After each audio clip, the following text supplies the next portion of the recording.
The chamber smelled like old decisions. Not dust. The station's climate systems were too precise for dust. It was something else.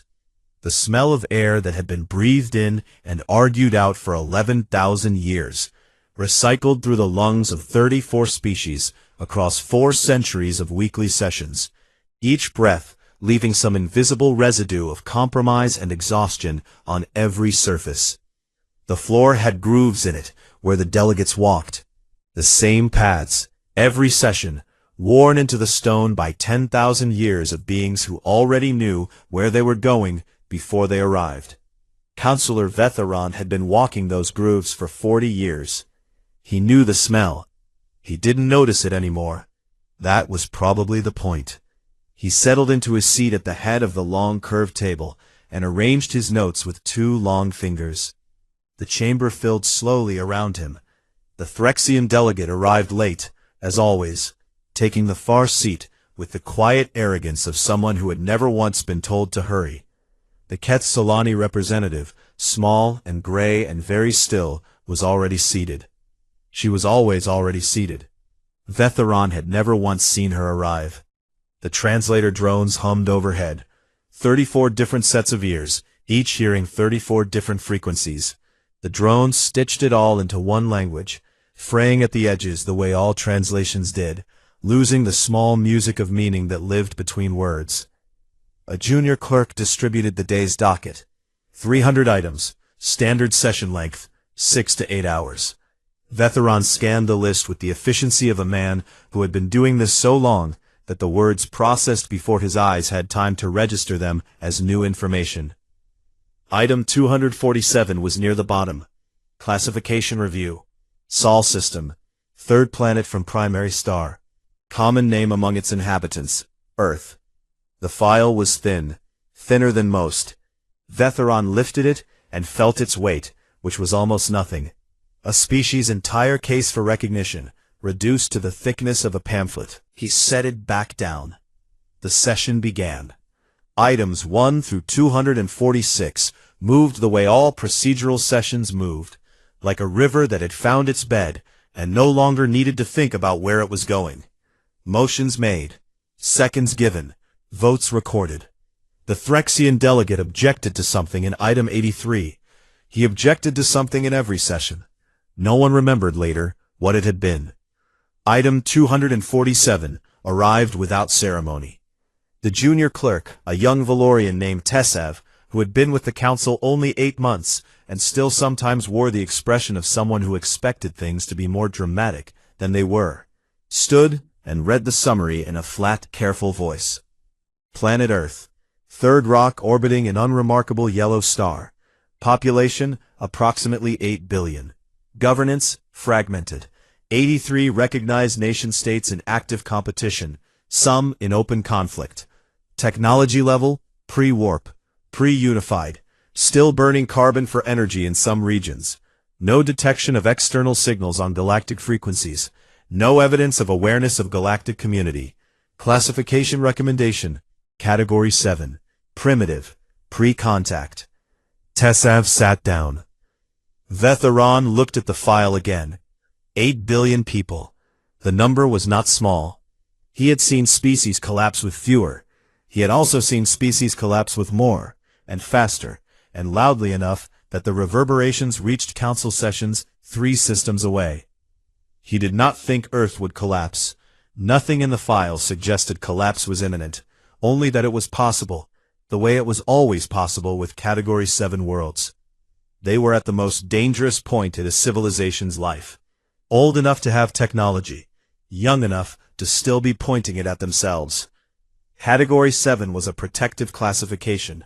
He wanted to be clear about that, in his mind, if not aloud.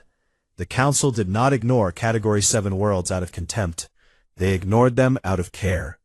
Contact brought exploitation. Exploitation ended species. 6 documented cases in Council history where premature contact had accelerated a young civilization's extinction. 6 was enough. He made the motion himself because it was his responsibility, and he believed in doing his responsibilities cleanly. Category 7, he said, Standard protections. No contact, no representation, no exploitation permitted under Council Charter, Articles 14 through 22. The world is flagged for review in 50 standard years. He paused. I moved to classify. The second came from the Draveth delegate, as it almost always did. The Draveths seconded everything. It was unclear whether this was cultural or simply efficient. The vote was clean. 31 in favor, 2 abstentions. The Mahari and the Solon, who abstained on principle from any vote involving a world they had not personally reviewed. 1 vote against. The Quetzalani representative kept her hand raised for a moment after all the others had lowered. Just a moment. Then she lowered it too. Vetheran noted the dissent and moved on. He noted all dissents. He acted on very few of them. The Quetzalani had been dissenting on Category 7 classifications for as long as he could remember. They had opinions about Category 7 that were colored, he suspected, by the fact that their own species had been Category 7 300 years ago. Sentiment and policy were different instruments. He kept them in different drawers. The broadcast was logged. Earth's file was marked active classified and dropped into the public galactic record, as all council proceedings were. Open, accessible, standard. No encryption. Category 7 worlds could not receive galactic transmissions. The precaution was unnecessary. The session continued. Items 248 through 300 resolved without incident.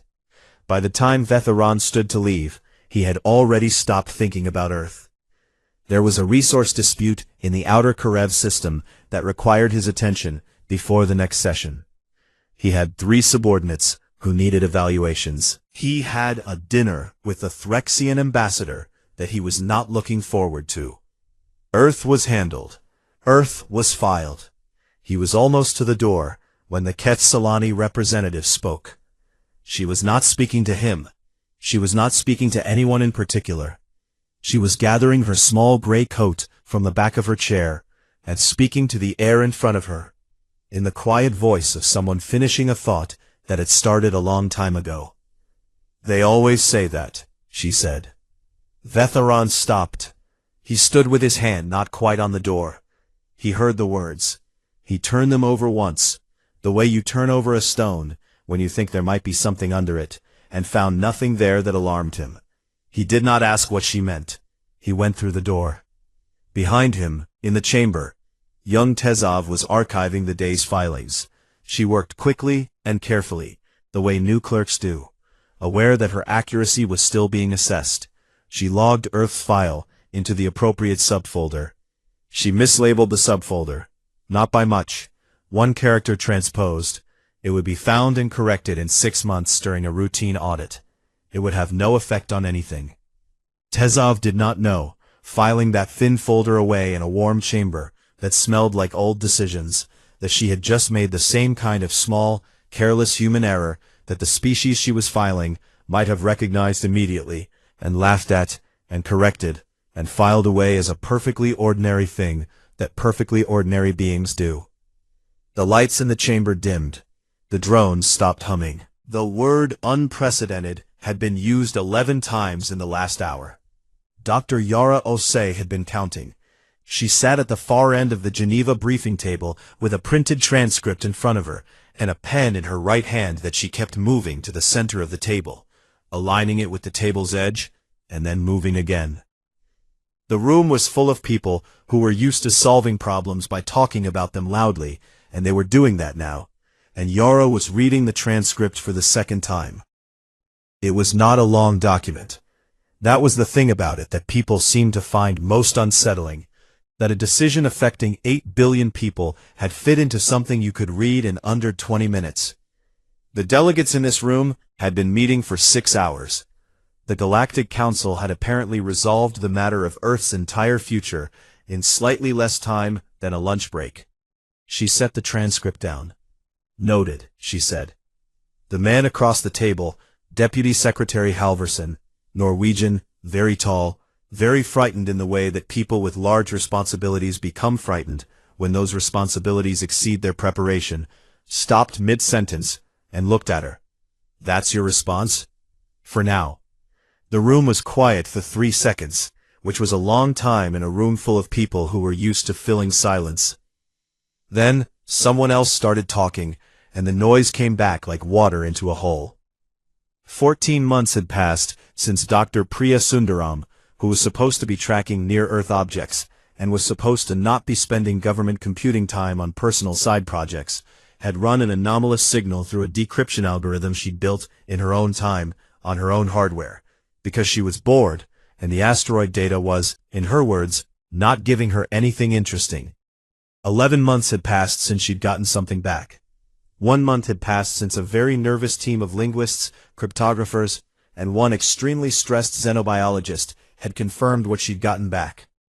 One alien broadcast, logged in something called the Galactic Public Record, not intended for Earth, because as the Council's own document made very clear, Earth was not considered capable of receiving it. The transcript Yara had read twice was a word-for-word translation. Category 7, primitive, pre-contact, unprotected, no representation, review in 50 years. 50 years. Yara was 47. She did the math the way she always did when she encountered a number attached to a human life. Automatically, without thinking about it, the occupational habit of a woman who had spent 20 years studying what happened to people when institutions decided to wait. She had seen what waiting looked like in the record. She had read it, cataloged it, given lectures about it to graduate students, who sometimes cried and sometimes went very quiet instead, which she had learned to recognize as the more serious response. The assembly session wore on. The military option came up at hour 3, presented by Admiral Grace Chen, who had the posture of a woman who had been built rather than born, and the voice of someone who had long ago stopped bothering to sound less certain than she was. Her proposal was straightforward. 12 warships, retrofitted with warp-adjacent drives, reverse-engineered from wreckage recovered near Titan in 2047. Transit time to the Council's documented coordinates, approximately 4 months. No one in the room had known about the Titan drives except the military delegates, and the shock of that revelation ran visibly through the civilian side of the table, like a wave through still water. Earth was not as far behind as the Council's file suggested. The file was 4 years out of date, which, in the accelerated timeline of the past decade, was a long time to be wrong. Chen did not call her proposal a threat. She called it a response. The distinction seemed to matter to her. Yara listened to Chen's full presentation without interrupting. Then she said, "I have a different response." She had been thinking about it for 11 months. Not from the moment she'd seen the signal. She hadn't known what it was for 3 months. But from the moment she'd seen the translation. From the moment she'd read Category 7 primitive in cold bureaucratic text and felt something shift in her chest that was not fear and was not grief exactly, but was in the same family as both. She called her proposal testimony. She explained it in plain terms. One person, one ship, one submission to the public record that the Council had, apparently, left open. The right to speak existed, she argued, independent of classification. The Council's own charter said that the record was public, which meant it was accessible, which meant it could be added to. She was not sure this was legally correct under galactic law. She was sure that no one in the Council chamber would be able to immediately prove that it wasn't. The debate lasted 90 minutes. The military delegates wanted the fleet. The diplomatic delegates wanted to wait. The scientific delegates wanted more time to study the signal. Someone at the far end of the table said the word unprecedented again, and Yara aligned her pen with the table's edge one more time and kept her face still. The assembly voted. The fleet stayed docked. One representative's dissent was noted and filed. Chen's jaw was very tight as she recorded it, but she recorded it without speaking, and Yara noted, watching her, that it was the jaw of a person exercising restraint rather than the jaw of a person who had lost. There was a difference. The difference mattered. After the vote, a young aide appeared at Yara's shoulder with a tablet and a question. "Dr. Alsay, for the record, you have 3 doctorates, 2 honorary degrees, you've testified before 4 international bodies, you speak 6 languages. A pause. Why you? Why not a diplomat? Yara looked at him. He was young enough that the question was genuine rather than political. A diplomat negotiates for what their side wants, she said. I'm not negotiating. I'm submitting evidence. Evidence of what? Us. She picked up the transcript and put it in her bag. The council wrote our file. I'm going to go add to it. The aide looked at the table where she'd been sitting. The pen was still there, perfectly aligned with the edge. He didn't know why that was slightly unnerving. Yara left. In the car on the way back to her apartment, she opened the archive on her phone. The one she had been building for 11 months, working in the evenings after her university duties, eating cold rice at her desk and reading. The archive held documentation she had selected herself from 30 years of research. Wars and the treaties that ended them. Tribunals and the verdicts they produced. Atrocities and the memorials built to make sure they were not forgotten. 214 terabytes. The history of a species that had done terrible things to itself, and had kept track of every single one of them, and had kept going anyway. She plugged the hard drive into her laptop to run a final check on the file structure. Outside her window, Geneva was dark and ordinary, and full of people who had no idea what had just been decided on their behalf. She found that steadying, rather than frightening. That was probably worth noting. The alarms had been going for 4 minutes when Station Commander Vareth Sol finally got the image on her screen. One ship. Small. Very small. Roughly the size of a council shuttle, which would have been unremarkable except that it was shaped wrong, constructed from materials her scanner didn't have a catalog entry for, and had just dropped out of what could only be described as a warp-adjacent transit fold, approximately 40 kilometers inside the station's buffer zone. Buffer zones existed so that ships could be identified and cleared before getting close enough to matter. 40 kilometers was not outside the buffer zone. 40 kilometers was well inside it. 40 kilometers meant the ship had either miscalculated its exit point or had no idea what a buffer zone was, and neither option was comforting. Vareth Sol pulled up the origin coordinates. She looked at them. She looked at them again. Get me Counselor Veth around, she said, in the tone of a person who would very much prefer to be telling someone else's problem to someone with more authority than herself. On the UES Meridian, Dr. Yara Osei was sitting in the co-pilot seat, eating a protein bar and looking at the station through the forward viewport. It was large, larger than she'd expected from the council documents, which described it in terms of administrative capacity rather than physical scale. It hung in space the way old settled things hang, without effort, without apology, the way a mountain doesn't announce itself. The security patrol arrived in 3 minutes and 40 seconds. 4 ships, sleek, angular, clearly military in the way that military things announce themselves across all known cultures, which Yara had always found interesting from a sociological standpoint, and which she found right now somewhat more personally relevant. She opened a channel. Her Valorian was not good. She had been studying for 11 months, working from a grammar file the linguistics team had constructed from the council broadcast. And she could manage formal structures reasonably well. But the pronunciation required sounds that the human throat produced with the desperation of a plumbing system doing something it had not been designed to do. She spoke anyway. Dr. Yara Osei, Earth, Sol System. I have a submission for the public record. I understand you keep one.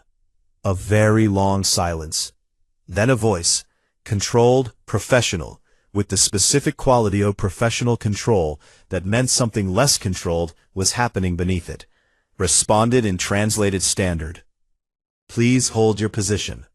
Of course, Yara said. She took another bite of her protein bar.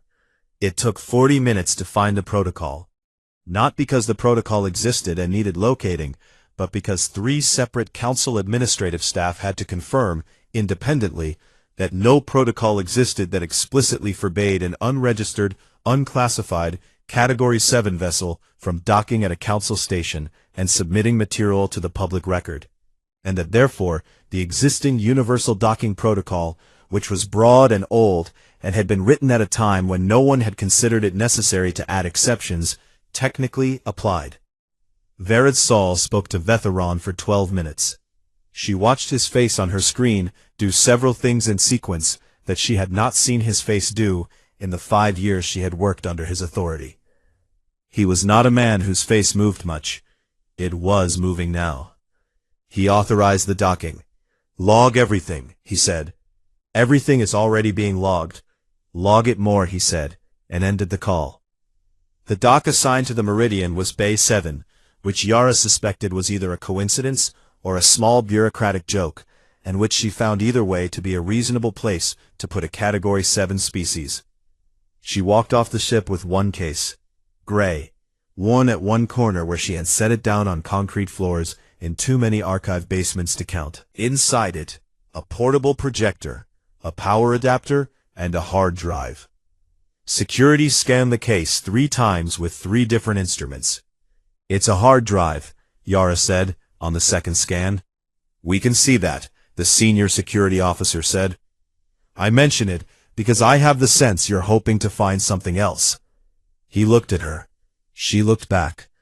She had the expression of someone who had waited 11 months for a decryption, and could therefore wait as long as was necessary for a security scan. The third scan completed. Nothing dangerous, nothing prohibited. 1 hard drive, 1 projector, 1 power adapter, and a second protein bar in the case's side pocket that Yara had forgotten was there. They cleared her. A young officer, junior rank, very straight posture, fell into step slightly behind her as escort through the station corridor.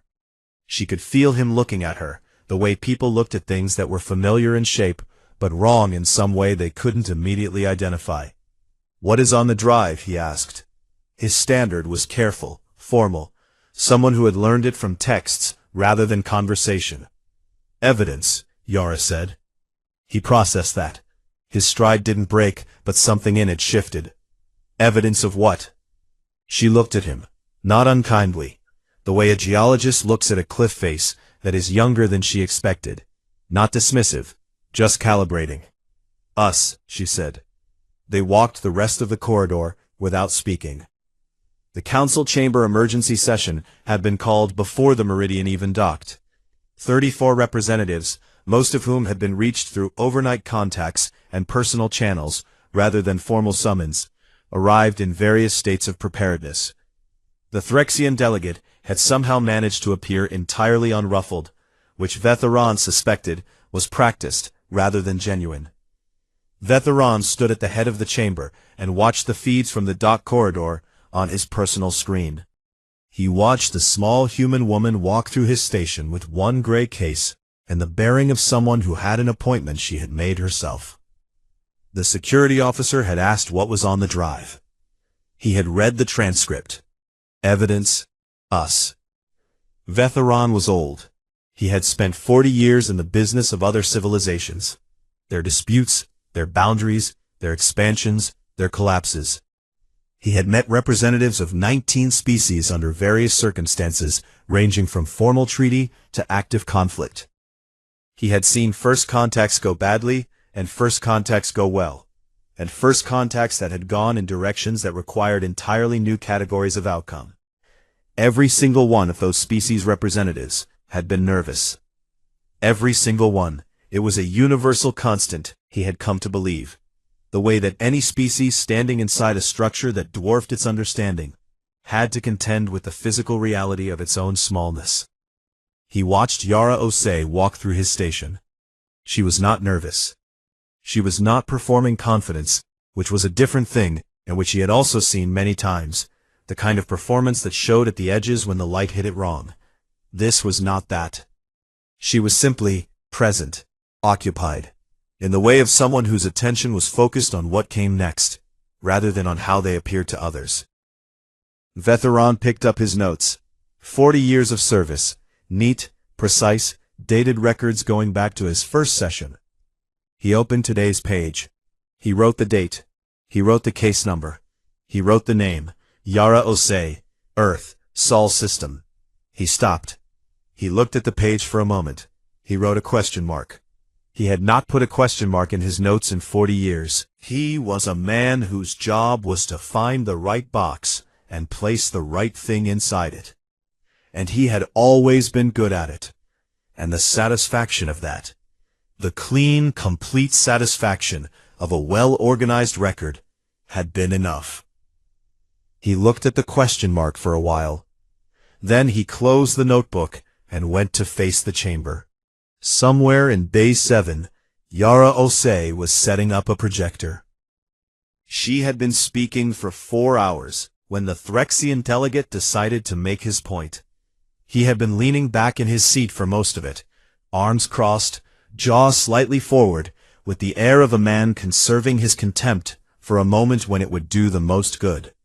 His species was old, military.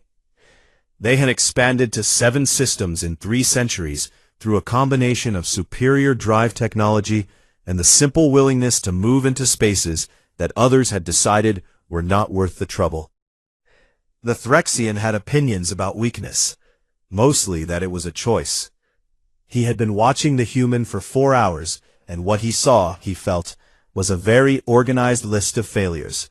Organized, he would grant her that. The human female had a systematic mind. She had built her presentation the way a prosecutor builds a case, chronologically, evidentially, without sentiment or appeal. No anger, no tears, no drama. Just the record. And the record was not impressive. He interrupted. "You have shown us 3,000 years of war," he said. The translator drone carried his voice across the chamber. "Genocide, enslavement, mass extinction of your own populations. You present these things as if they are an argument for your species' worth. I do not follow the logic." The chamber was very quiet. Yara stopped. She stood at the projector with her hands resting on the table beside it. She looked at the Threxian delegate with the specific expression of a person who has anticipated this exact objection and has been waiting, without impatience, for it to arrive. "I haven't finished," she said. "You have shown failure. Yes, failure does not impress a council." "I haven't asked you to be impressed by the failure," she said. "Look at what comes after it. Every time." She advanced the projection. The next slide was not a war. It was a courtroom. Nuremberg, 1945.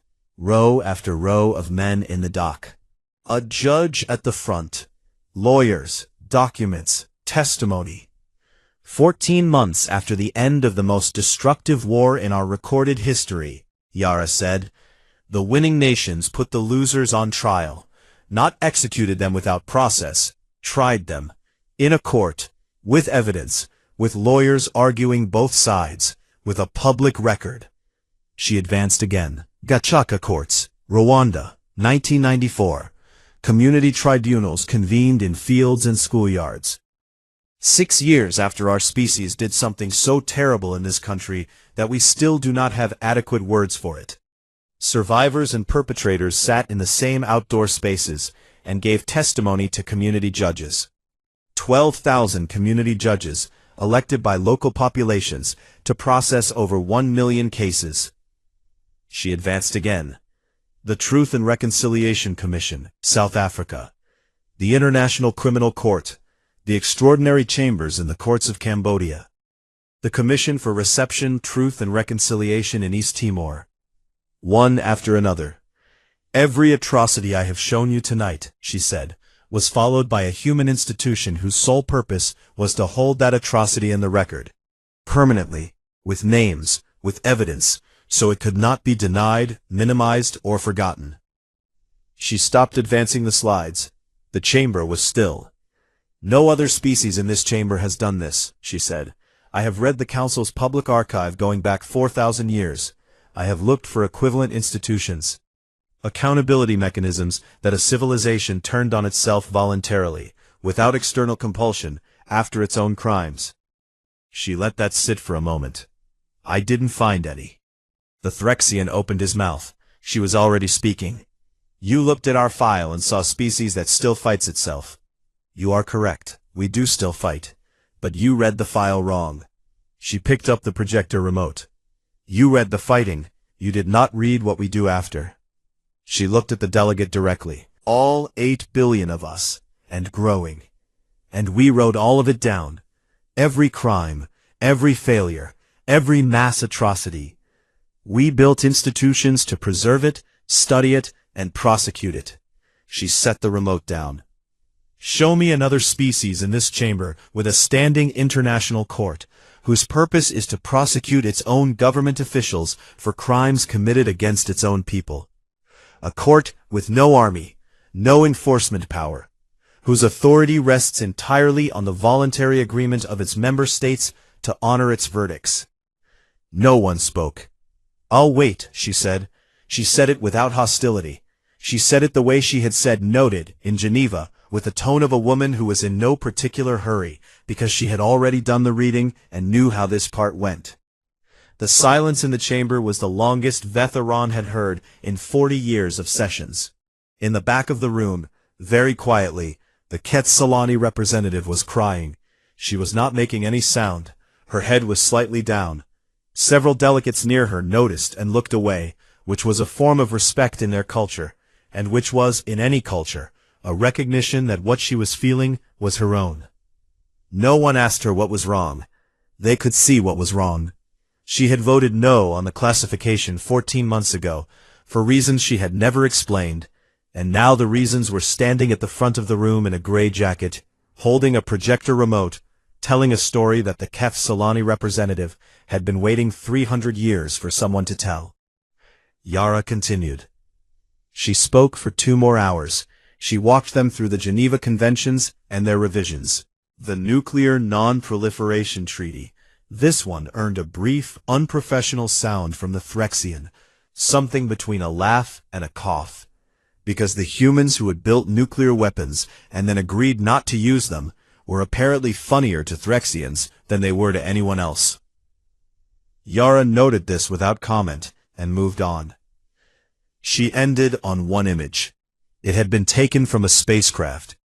A photograph of Earth from approximately 6 billion kilometers away, captured by a probe that humans had launched in 1977, and which was at the time of the council session still traveling outward at roughly 17 kilometers per second, transmitting data home on a nuclear power source that had been running for nearly half a century. The probe had no weapons, no crew. It carried a golden record with greetings in 55 languages, music, and a map of how to find the species that had sent it. The image showed Earth as a pale blue dot, barely a pixel, suspended in a dark and impersonal universe. Yara said nothing about it for 30 seconds. 30 seconds was a long time in a chamber of 34 species. Every one of them looked at the dot. Category 7, Yara said. Primitive. That is the dot we came from. We launched that probe 48 years before you filed your classification. She looked at the image. We'd like to respond to your filing, if the record is still open. She turned off the projector. The chamber was dark except for the ambient running lights. Terran sat in his seat at the head of the table and looked at the space where the image had been. He had spent 40 years building a system for protecting young species from a universe that would use them poorly if they were introduced to it too soon. The system was good. The record supported its effectiveness. 6 documented cases where premature contact had ended species. Hundreds of Category 7 worlds currently protected under its provisions. The system worked.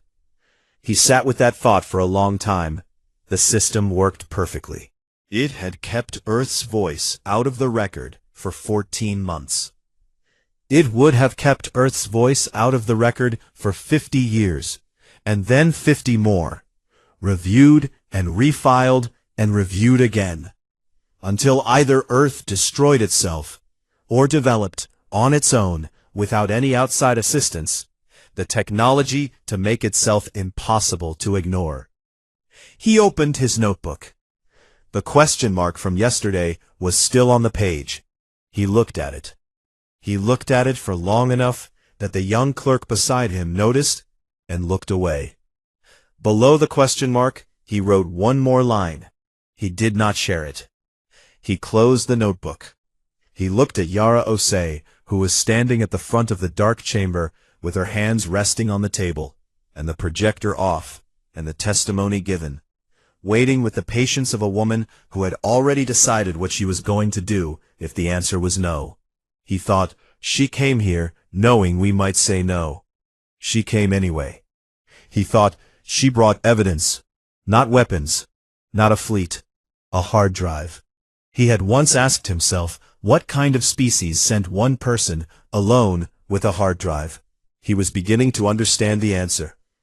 The deliberation lasted 72 hours. Yara knew this because she counted them, not by watching the clock. She had learned early in her career that watching clocks in waiting rooms was a particular kind of suffering with no payoff at the end. But by the meals. 3 protein bars per day. 6 days. The nutrition was adequate, and the taste was somewhere between cardboard and the memory of cardboard.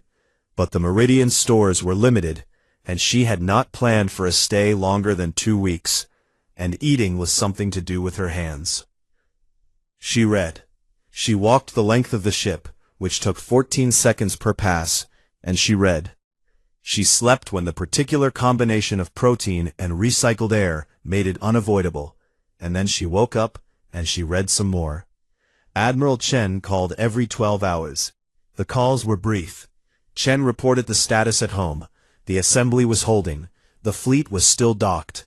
The news services had gotten partial information through a leak, and were now running continuous coverage that was, by Chen's account, the most watched television in human history. Yara said noted, and asked if there was anything actionable, and Chen said no, and they ended the call.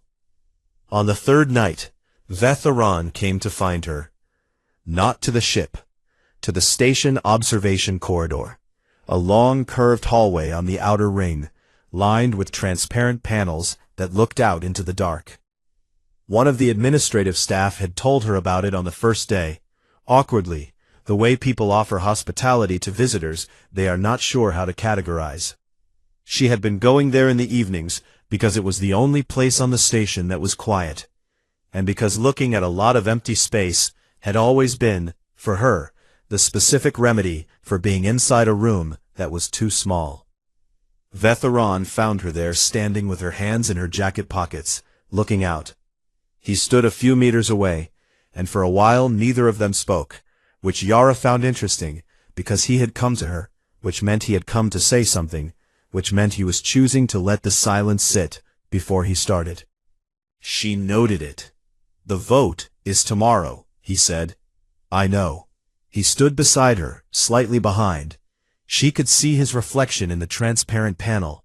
He was looking at the same dark she was looking at, and his face was doing the thing it had been doing since she arrived. The small, controlled motion of a person who was processing something through careful channels, rather than letting it surface directly. I want to ask you something, he said. Ask.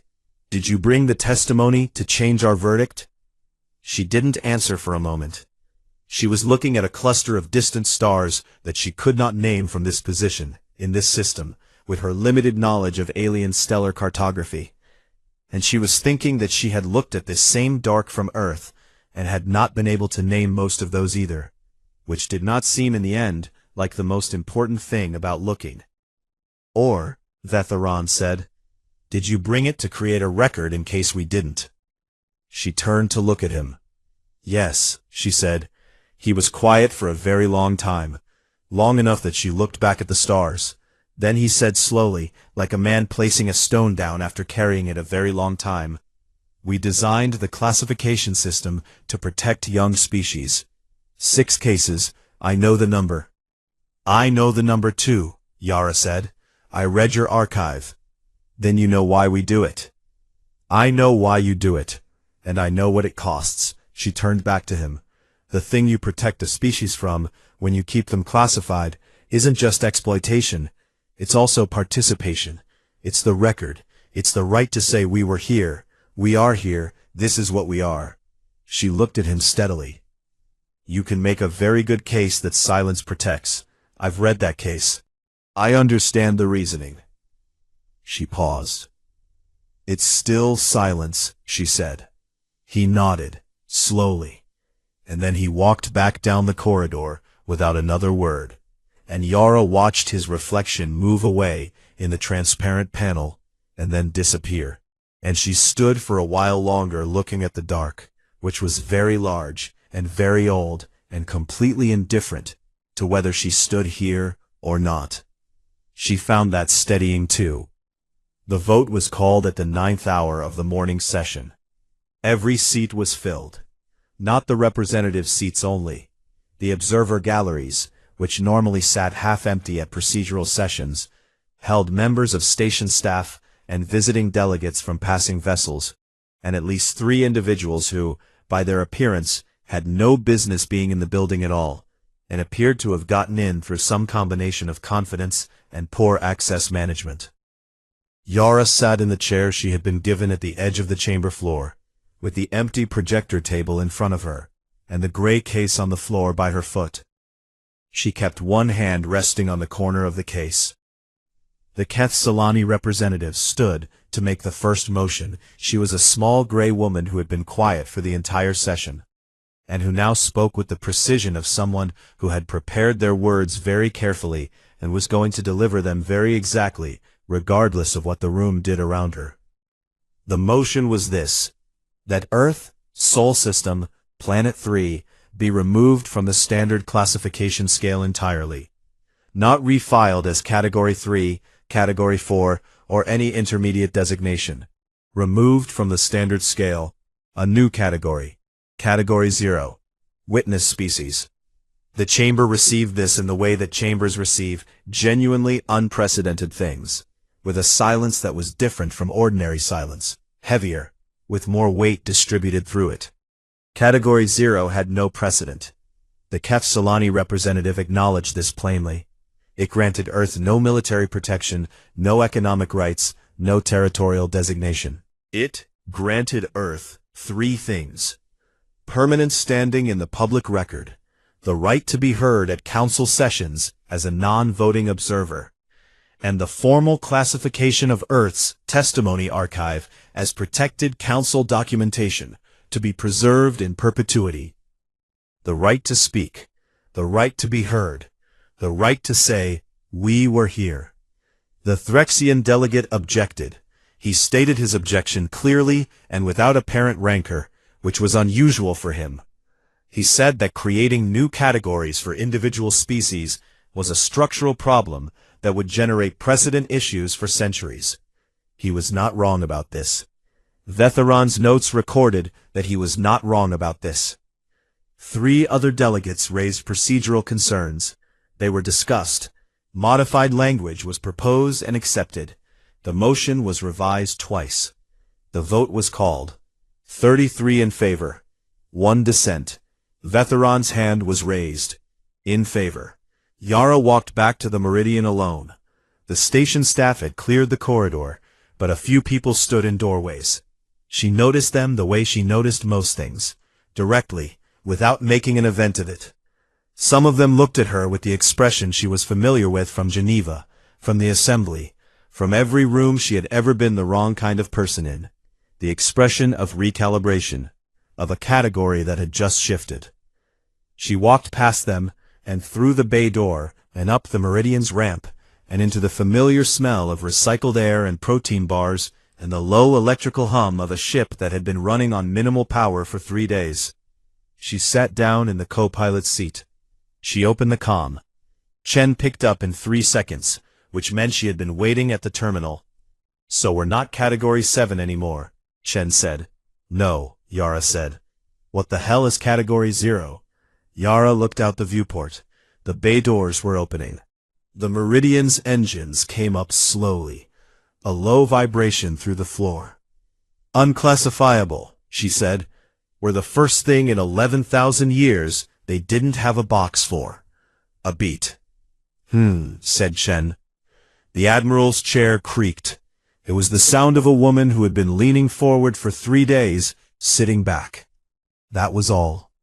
The Meridian undocked cleanly, and moved through the bay doors and into the open, where the dark was the same dark it always was, large and old and entirely indifferent. except that somewhere in a council archive, it was now the home address of a witness species, permanently, on the record, in perpetuity. Yara pulled the drive out of the case and held it for a moment. Slightly worn from 3 days of close quarters. Worn casing, 214 terabytes. She put it back. Behind her, in the station's now empty chamber, Vetheron sat alone. The pale blue dot was still on the wall. Yara had not turned off the projection. Whether she had forgotten or intended it was a question he spent some time with, before concluding that with this particular human, it was probably the same thing. He looked at it for a long while. He was trying to understand how a dot that small had produced a species that had done the things in the archive. All the terrible things, all the worse than terrible things that had no good words even in his language, which was 11,000 years older than hers, and kept going, and written it down, and sent one woman with a hard drive to make sure the record was complete. He turned off the projection. He opened a new document. He was not sure what he was writing yet. He thought it might be a proposal, a new framework for Category 7 engagement. A case for what the Kef-Solani representative had been saying, quietly, for 300 years, in votes rather than speeches. He thought it might be something else. He wasn't sure. He only knew that his notebook had a question mark in it, and below the question mark a second line, and the second line said something that he was still deciding whether to say aloud. It said, "They are the only species I have ever encountered that looked at the worst of themselves and chose to remember it." He started writing. Outside, the meridian entered warp. In 11,000 years of recorded galactic history, no Category 7 world had ever spoken for itself. The record had been updated back